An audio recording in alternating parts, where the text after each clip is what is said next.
사비 알론소가 첼시 지휘봉을 잡는 순간이 눈앞으로 다가왔습니다. 최근 런던 방문해서 첼시의 제안을 최종 수락하며 계약 체결은 단지 공식 발표만 남겨둔 상태입니다. 계약 기간은 4년으로 알려져 있어 리버풀 팬들에게는 아쉬움이 클 수밖에 없습니다. 하지만 이번 이야기는 리버풀과는 잠시 접어두고 첼시와 알론소 감독에 집중해보겠습니다. 알론소는 2324 시즌 레버쿠젠을 이끌며 구단 역사상 처음으로 리그 정상에 올랐고 그것도 무패 기록으로 달성했습니다. 1년 뒤 그는 레알 마드리드로 자리를 옮겼고 부임 후 첫 11경기에서 10승을 거두며 순조로운 출발을 보였습니다. 여기에는 엘 클라시코 승리도 포함되어 있습니다. 그러나 시간이 지나면서 선수단 내부 갈등, 특히 비니시우스와의 마찰을 해결하지 못했고 슈퍼컵 결승에서 바르셀로나에 패하며 어려움을 겪었습니다. 결국 구단은 선수 징계 대신 알론소 감독을 경질하기로 결정했습니다. 이제 그의 여정은 첼시에서 이어집니다. 선수 시절 쌓은 명성 덕분에 이전보다 부족했던 지도력 공백을 충분히 메울 수 있을 것입니다. 무엇보다 중요한 변화는 알론소가 단순한 헤드코치가 아닌 매니저로서 부임한다는 점입니다. 그는 전술 설계뿐 아니라 구단 운영과 관련된 더 넓은 권한을 부여받았습니다. 과거 블루코 체제에서 감독 권한이 제한되며 포체티노와의 갈등이 빚어진 경험과 달리 이번 계약은 실질적인 권한 이동을 의미할 수 있습니다. 그렇기에 알론소에게는 전술 능력뿐 아니라 행정적 역량을 증명해야 하는 시기가 다가오고 있습니다. 또한 레알과 비교할 때 선수단의 수준에도 차이가 존재합니다. 물론 첼시 역시 우수한 선수들을 보유하고 있지만 레알처럼 슈퍼스타가 즐비한 팀은 아니기에 알론소의 리더십이 어느 때보다 중요해질 전망입니다. 첼시 선수단은 평균 연령이 낮아 알론소 감독의 철저한 훈련 방식과 잘 맞을 가능성이 큽니다. 젊은 선수들은 새로운 전술을 빠르게 흡수하며 성장할 여지가 많기 때문입니다. 알론소가 레버쿠젠에서 보여준 3421 포메이션 기반의 공격적 스타일은 현재 첼시에도 상당히 적합하다는 평가가 많습니다. 특히 경험이 적은 선수들이 많은 팀에서 감독의 지도력이 잠재력을 극대화하는 데 큰 역할을 할 수 있습니다. 비르츠가 알론소 지도 아래 성장한 대표적인 선수라면 가장 주목되는 인물은 단연 파머입니다. 그에게는 기르치처럼 자유로운 움직임을 허용하고 하프 스페이스를 활용한 공격 전개를 맡길 가능성이 높습니다. 파머는 올 시즌 기대에 미치지 못하는 성적을 보였지만 2002년생으로 아직 24살에 불과합니다. 그의 뛰어난 재능은 알론소의 체계 안에서 다시 꽃을 피울 잠재력이 충분합니다.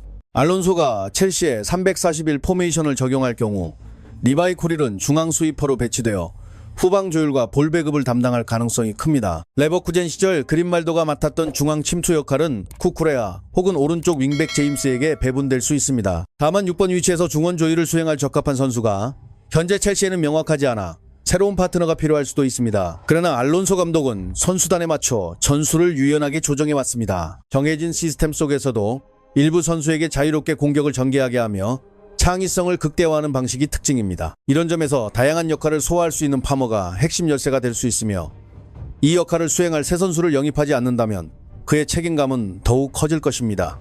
올 시즌 첼시의 성적은 아쉽게도 만족스럽지 못했습니다. 마지막 FA컵 결승전에서 맨체스터 시티에게 패하며 우승 트로피를 놓쳤다는 점은 아쉬움을 더합니다. 하지만 알론소의 지도력과 젊은 선수들의 잠재력이 결합된다면 팀은 새로운 국면으로 나아갈 가능성이 충분히 존재합니다. 첼시는 시즌 후반에 리그 6연패를 기록하며 1993년 이후 처음으로 이런 부진을 겪었습니다. 그만큼 올 시즌이 쉽지 않았음을 보여주는 지표입니다. 선수단 전체에 대한 비판이 자연스레 따를 수밖에 없었고 기대에 부응한 선수는 많지 않았습니다. 특히 측면 공격수들은 대부분 부진했고 이들을 재정비할 수 있다면 팀은 새로운 윙자원을 영입할 가능성이 큽니다. 팬들 사이에서는 가르나초나 기튼스의 이적 가능성을 우려하기도 합니다. 개인적으로 눈여겨볼 선수는 빌라 소속 모건 로저스입니다.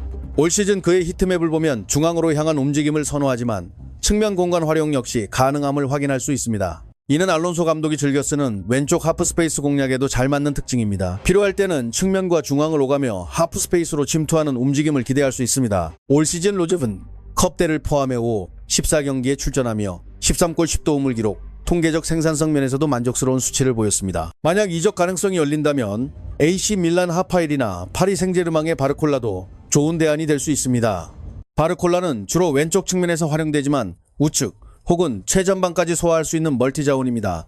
중앙 페드로와의 스위칭 플레이도 기대할 만합니다. 또한 6번 자리 보강이 필요할 경우 에덤 와튼이 최적의 선택이 될 수 있습니다. 방출을 전제로 한 알론소의 전술에서 와튼의 역할은 최고의 효율을 발휘할 수 있으며 마튼 입장에서도 파트너가 수비력 좋은 카이세도라면 전방 연결에 집중할 수 있는 장점이 있습니다. 현재 레프트백 보강 필요성도 제기되고 있지만 첼시와 명확히 연결된 왼쪽 수비수는 아직 눈에 띄지 않습니다. 팬들의 추천이 필요한 시점이기도 합니다. 오늘은 첼시 부임이 확정적인 알론소 감독과 팀의 전술, 이적 전략을 살펴봤습니다. 시즌 부진에도 불구하고 알론소의 지도력과 선수단 구성에 따라 새로운 가능성이 충분히 열려 있습니다. 앞으로 그의 첼시 행보가 기대됩니다.